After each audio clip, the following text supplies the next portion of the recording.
I woke up to the faint creak of my bedroom door. At first, I thought I was dreaming.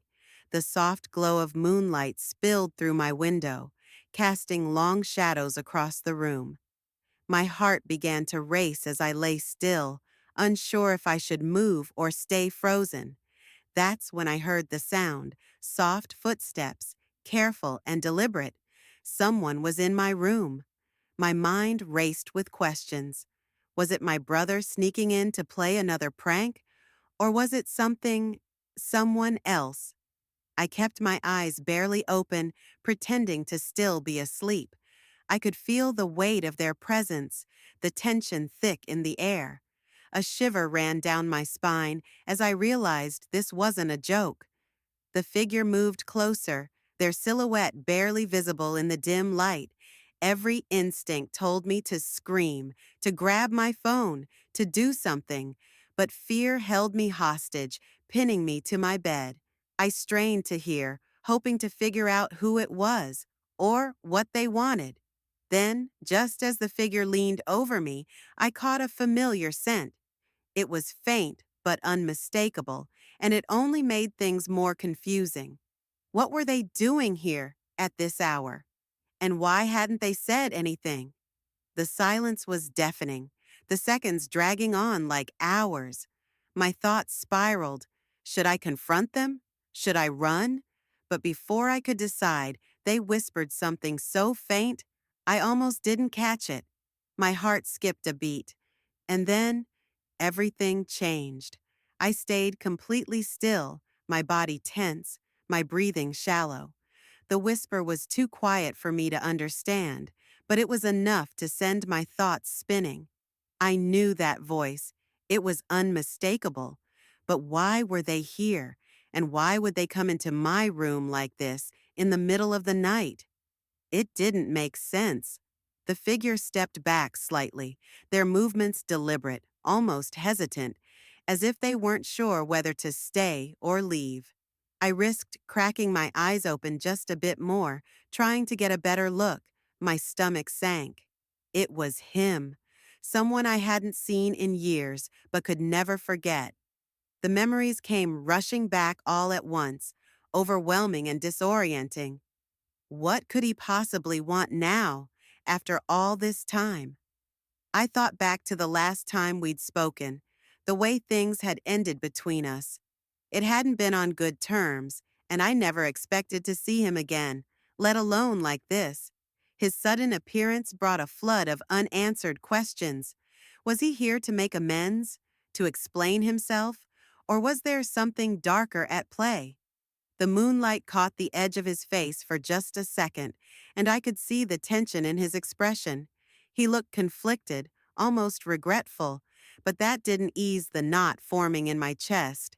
His presence wasn't just unexpected, it felt wrong, like he was carrying a secret too heavy to keep. Then he spoke again, this time louder, though still just above a whisper. "I didn't mean for this to happen." I froze. What was he talking about? What hadn't he meant to happen? My mind reeled with possibilities, none of them good.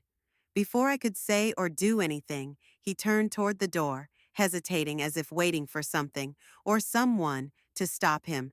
I couldn't let him just leave like that. My heart was pounding so hard, I thought he'd hear it. But I finally managed to speak, my voice barely above a whisper. "What are you doing here?" He stopped in his tracks, his hand hovering near the doorknob. For a moment, I thought he might bolt, but instead, he turned slowly, his face still partially hidden in the shadows. His shoulders slumped, and he let out a heavy sigh, the kind that carried more weight than words ever could. "I didn't know where else to go," he said quietly, his voice trembling. It was such a strange thing to hear from him, someone who had always seemed so sure of himself, so in control. But now he looked different, vulnerable even. It was unsettling. I sat up, trying to make sense of it all. "That doesn't answer my question," I said, my voice sharper now. "Why are you here? And why sneak into my room like this? He ran a hand through his hair, clearly struggling to find the right words. I didn't mean to scare you, he said finally. I just, I needed to see you. There's something you need to know. His words sent a chill down my spine. The way he said it, like whatever he was about to tell me would change everything, made my stomach twist. What are you talking about? I asked, my voice steady but my hands gripping the edge of my blanket tightly. What do I need to know?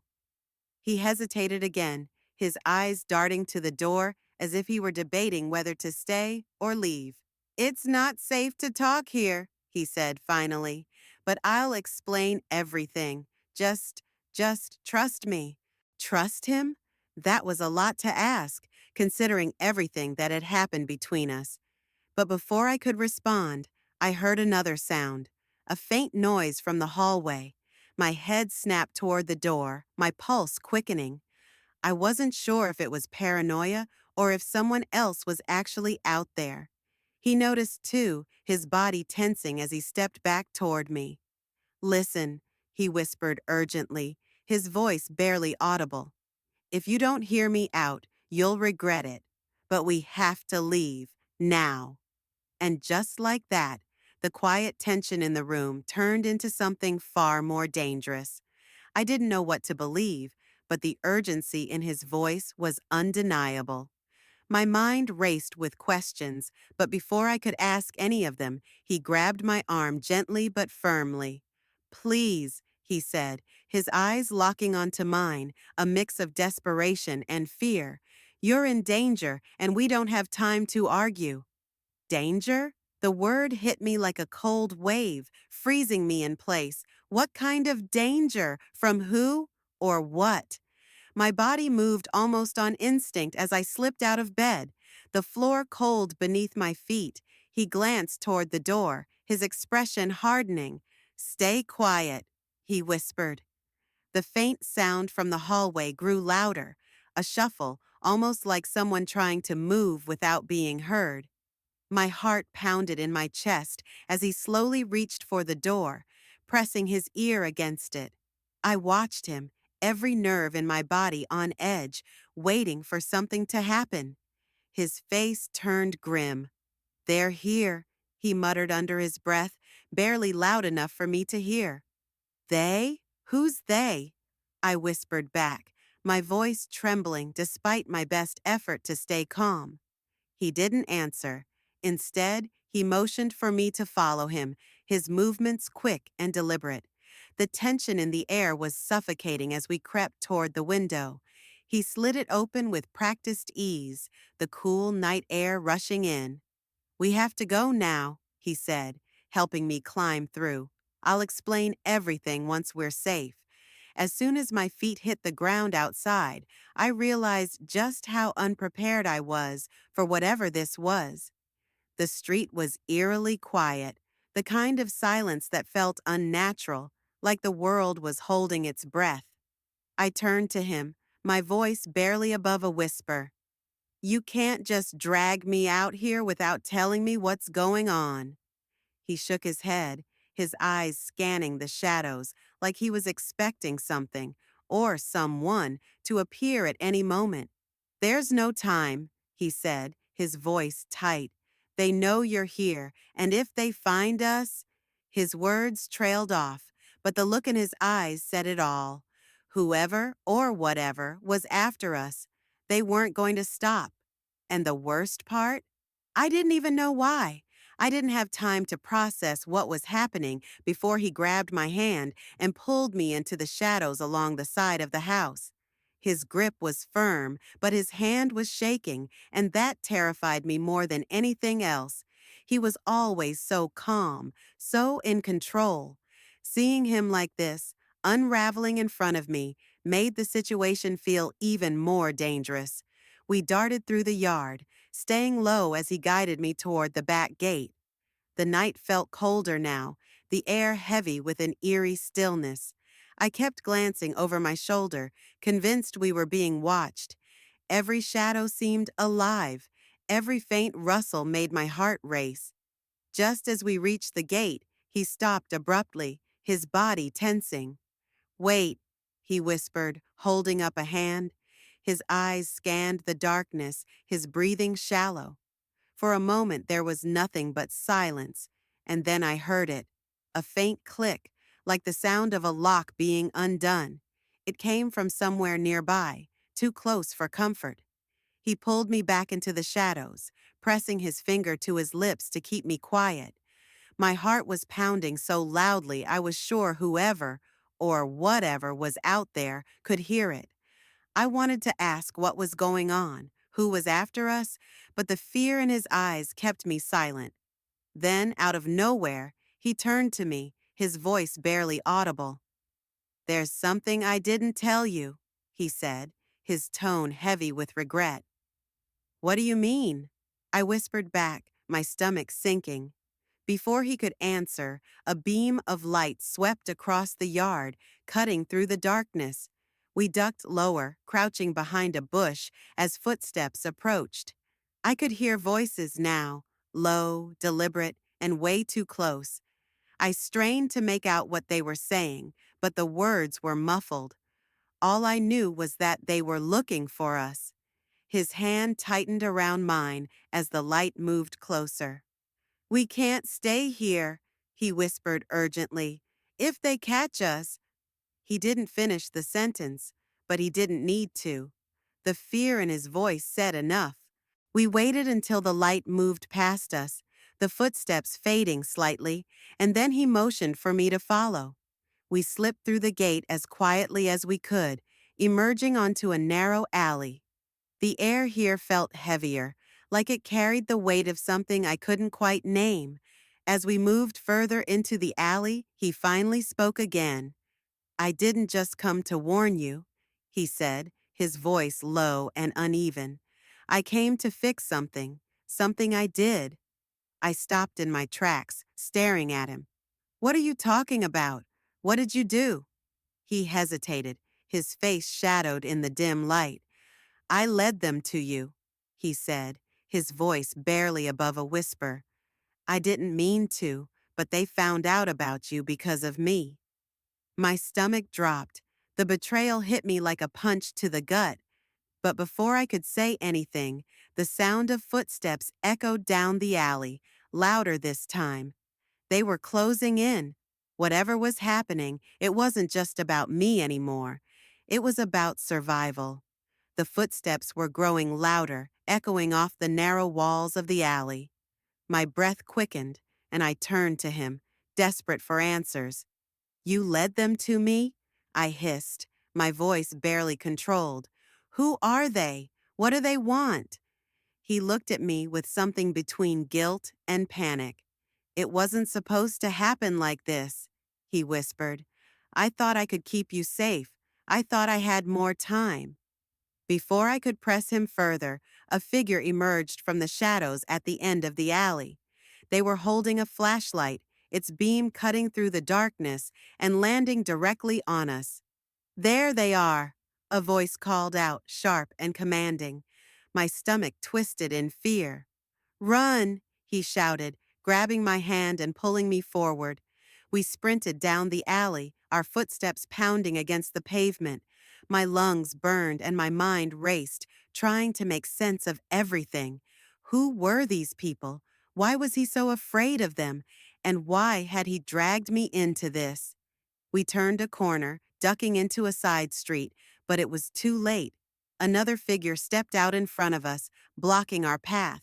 I skidded to a halt, my heart hammering in my chest. There was no way out. We were surrounded. The man holding the flashlight stepped closer, his face finally coming into view. He was older, with a cold, calculating expression. "You thought you could run from us forever?" he said, his voice icy. "You should have known better." I looked at him, then at the man who had dragged me into this mess.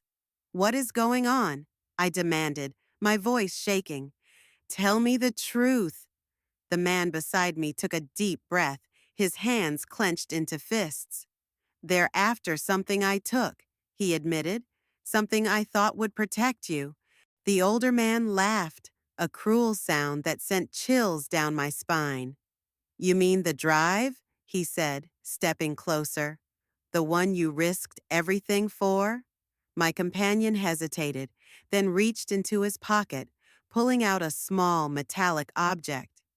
This is the only leverage we have, he said, handing it to me. Whatever happens next, don't let them take it. I barely had time to react before the situation exploded into chaos.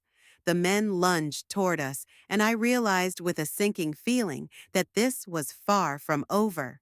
The chaos erupted around us in an instant. The older man lunged for the drive, but I clutched it tightly, stepping back instinctively.